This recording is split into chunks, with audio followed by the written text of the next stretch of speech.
সাকিব কত করছে? সাকিব কত করছে? সাকিব কত করছে? সাকিব কত করছে? সাকিব কত করছে? সাকিব কত করছে? সাকিব কত করছে? সাকিব সাকিব কত করছে? সাকিব কত করছে? সাকিব কত করছে? কিছু লোক আছে সাকিবের পিছনে লাগছে। সাকিব কত করছে, কত উইকেট পাইছে, এটা নিয়ে হিসাব নিকাশ।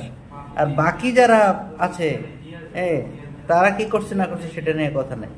সাকিব কত করছে এটা সবার জানতে হবে, মানে জানে এরপরেও জিজ্ঞেস করতে হবে সাকিব কত করছে। আচ্ছা বলেন তো সাকিব কত করছে? সাকিব কম করছে? তার এই জীবনে বাংলাদেশ ক্রিকেটের জন্য বহুত কিছু করছে সাকিব। তো সুতরাং সাকিব কত করছে কত করছে আর করেন না। হ্যাঁ, সাকিব তার জীবনের যতটুকু দেওয়ার বাংলাদেশ ক্রিকেটকে দিয়েছে। বাংলাদেশ ক্রিকেট ধন্য।